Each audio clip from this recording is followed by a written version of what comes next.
Bom dia, colegas, bom dia, avaliadores. Meu nome é João Felipe, faço parte do grupo de pesquisa Empoderadas e vou apresentar o meu trabalho Parlamentarismo na América Latina, Avanço ou Retrocesso. No dia 25 de outubro de 2020, apesar da pandemia e do voto opcional, o Chile aprova por 78% a formação de uma Assembleia Constituinte para substituir a carta elaborada pelo ditador Pinochet. A conquista é fruto de um longo período de manifestações populares que pedem não só mais direitos sociais na Carta, mas uma profunda reforma política, passando inclusive pela discussão do sistema de governo, com partidários do parlamentarismo na esquerda e na direita se elegendo para a Assembleia. Naturalmente, o episódio ocasionou movimentações por toda a América Latina. E no Brasil, que já vive uma insatisfação política crescente, isso tomou forma de pronunciamentos favoráveis a uma Assembleia Constituinte e até o parlamentarismo por aqui. Desta forma, o propósito desse trabalho é justamente investigar as diferenças entre as propostas de sistema de governo que surgem nos dois países e o que elas significam em termos de avanços ou retrocessos democráticos para cada um, dados seus respectivos contextos históricos. Para tal, foram levantadas a experiência histórica de ambos os países com o sistema, em livros e artigos publicados, e as propostas atuais, bem como as lideranças correspondentes, em jornais e colunas políticas nacionais e internacionais, para enfim poder comparar a viabilidade de cada proposta entre si. Estando o processo constituinte chileno por começar, reservei para essa exposição especial atenção ao lado brasileiro do estudo, em que começa investigando a herança histórica disponível. A característica que mais se destaca durante o parlamentarismo nas circunstâncias brasileiras, de acordo com Afonso Arinos de Melo Franco, é inclusive uma peculiaridade que se comunica com o modelo chileno do mesmo período. O sistema, que vigorou entre 1847 e 1889, foi um parlamentarismo de fato. Isto é, não houve uma nova Constituição ou reforma legal que mudou o sistema de governo, e sim uma série de decisões e circunstâncias específicas que culminaram em um modelo híbrido de forma costumeira. O processo se deu durante o Segundo Reinado, quando, após um longo ciclo de revoltas provinciais, as elites buscavam fortalecer a figura do imperador e estabilidade. O vácuo causado pela inexperiência do monarca significava que a liderança de fato era exercida por um dos membros do ministério que mantivesse sua unidade e definisse o rumo do executivo. E assim, os líderes foram gradativamente acumulando mais funções, como em 1843, quando o Marquês do Paraná inaugura o costume de compor o ministério, ou em 1847, quando o decreto número 523, que se torna um marco temporal do parlamentarismo, ao formalizar a figura do presidente do Conselho de Ministros. Embora este reunisse todas as atribuições do executivo, constitucionalmente falando, o papel ainda pertencia ao imperador, que se restringia por vontade própria à função moderadora. Desta forma, o presidente do conselho só se mantinha tendo apoio tanto do imperador quanto da Câmara, e por isso o modelo ficou conhecido como parlamentarismo às avessas. Isso se deve à tetrapartição da Constituição de 1824 e inclui as circunstâncias brasileiras às quais Afonso Arinos faz menção. Sobre a alternância de poder, foram dissolvidos 36 gabinetes em 50 anos, sendo o governo mais longevo do Visconde do Rio Branco, que durou 4 anos e 3 meses. Sobre o assunto, preleciona Boris Fausto. Na aparência, isso indicaria grande instabilidade, mas de fato, apesar das crises, o sistema político permitiu o rodízio dos dois principais partidos do governo e o recurso às armas se tornou assim desnecessário. Portanto, é de grande persuasão o fato do sistema ter não só mantido a estabilidade e a integridade territorial, mas também ter sido o palco das legislações mais progressistas do Império, sobretudo no que diz respeito à escravidão, tendo inclusive a preferência dos abolicionistas. A respeito, escreve Joaquim Nabuco em Um Estadista do Império. Não a Constituição, mas sim o regime parlamentar que surgiu de repente e assim necessitava de tempo para desenvolver-se, em referência à abreviação de um modelo que preza tanto pela estabilidade institucional. Após a proclamação da República, o parlamentarismo não veria sua aplicação prática novamente até as vésperas do golpe de 64. Mas isso não quer dizer que tenha saído do debate público. Raul Pila, legislador e mentor de Afonso Arinos, foi seu grande difusor durante o período. Escreveu livros como O Parlamentarismo ao Alcance de Todos para Informar a População e foi autor da PEC número 4, que chegou ao plenário em 1949. De acordo com o relator da comissão em questão, apesar de contar desde o início com o apoio de um terço da Câmara, a emenda foi mal sucedida devido a duas principais circunstâncias. De um lado, o país se aproximava de eleições gerais que eram encaradas com bastante otimismo, e de outro, a memória recente do Estado Novo ainda pairava e grandes reformas podiam ser interpretadas com contornos autoritários. Mais tarde, o modelo chegou a ser submetido a plebiscito e derrotado duas vezes, uma em 1963 e outra em 1993. Isso poderia indicar um desprezo da população pelo modelo, mas não parece abalar os defensores do parlamentarismo. Raul Pila defendia que o modelo não era suficientemente conhecido pela população, e outros disputam inclusive a via do plebiscito para a adoção do modelo.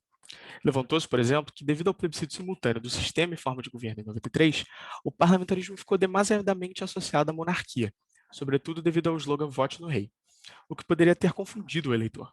Ou ainda, que a campanha informativa foi abreviada pela antecipação do referendo.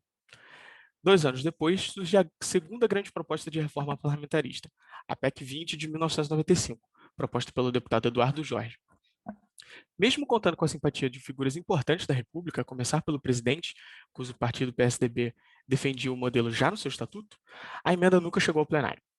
As discussões geraram a implementação do Mandado de Segurança 22.972 junto ao STF para discutir a legalidade da mudança do sistema de governo a partir de PEC. A ação só se encerrou em 2018 pela ocasião do fim do mandato dos requerentes sem resolução do mérito, e a PEC permanece pronta para submissão em plenário na gaveta do presidente da Câmara.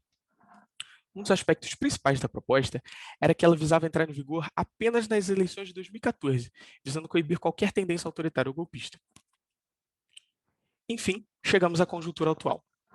O governo Bolsonaro, que se elegeu com um discurso antipolítica, sem troca de cargos por projetos, não consegue aprovar as reformas faraônicas que prometera na campanha.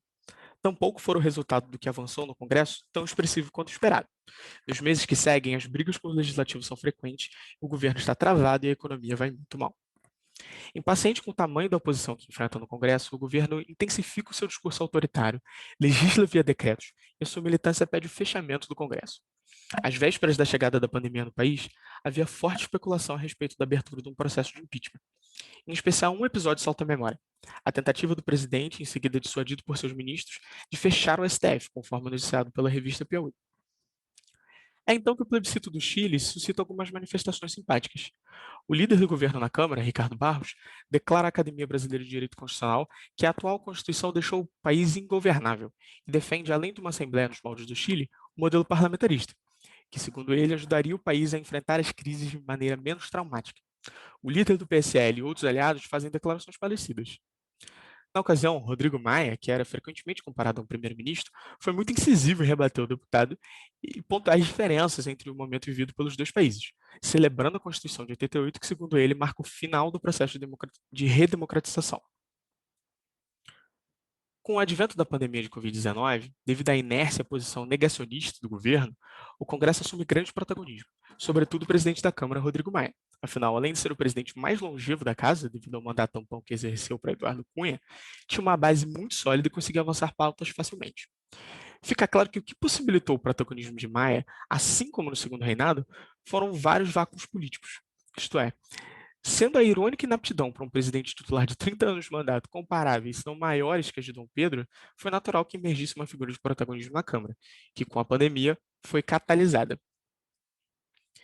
Em suma, visa se destacar as nuances entre as tendências parlamentaristas atuais no país. Sem embargo, de toda a simpatia que Rodrigo Maia tem ao sistema e de sua inegável aptidão para tal, em toda oportunidade renovou sua confiança na Constituição atual e o seu compromisso com a mesma. Caso tal fosse sua inspiração, dificilmente poderia se pedir por um momento mais oportuno. Afinal, já estava sendo coroado o premier pela mídia, seus aliados e até pela oposição, e poderia ter tão somente submetido ao plenário a PEC 20 de 95. Por outro lado, no polo oposto temos um governo e seus correligionários, rompidos ou não, ainda reunidos por uma agenda em comum e que nunca esconderam suas tendências autoritárias. Pelo contrário, muitos foram eleitos justamente devido às suas opiniões centralizadoras. Este grupo assistiu às suas pautas como o pacote anticrime, legislação armamentista, decretos e medidas provisórias morrerem ou serem fortemente alterados no Congresso, e as poucas que seguiram colhendo dividendos pífios. Enquanto isso, as reformas e agendas que nasciam na Câmara eram muito bem sucedidas. A classe política bolsonarista inveja o êxito do legislativo, mas não opta por copiá-lo em diálogo e coalizão, e sim, como é próprio do autoritarismo, por questionar o sistema em vigor. É no seio deste contexto que nasce a admiração e a proposta parlamentarista entre eles. Não se trata de um movimento popular por Assembleia Constituinte, como no Chile, ou uma proposta de reforma bipartidária dentro da legalidade, nos moldes do legado de Raul Pila e Afonso Arinos. É um grupo que rechaça o presidencialismo brasileiro não pelas suas falhas, mas pelos seus acertos. Uma classe política autoritária, claustrofóbica com os freios e contrapesos que o Estado de Direito brasileiro, em pleno uso de suas atribuições, lhes ofereceram. As conclusões parciais do trabalho indicam que uma mudança para o parlamentarismo na América Latina não tem nada de autoritário em sua substância, mas que pode apresentar uma tendência retrógrada a depender do contexto específico de cada país. E mais profundamente, identifica duas correntes parlamentaristas concorrendo no Brasil. Uma de caráter bipartidário e cunho democrático, que é representada pela PEC de 95 e seus defensores, mas que não visa mudança agora. E outra ligada a este setor autoritário do governo, que na contrapartida do caráter progressista e popular da proposta chilena, se inspira nesta para falar de retrocesso. Obrigado.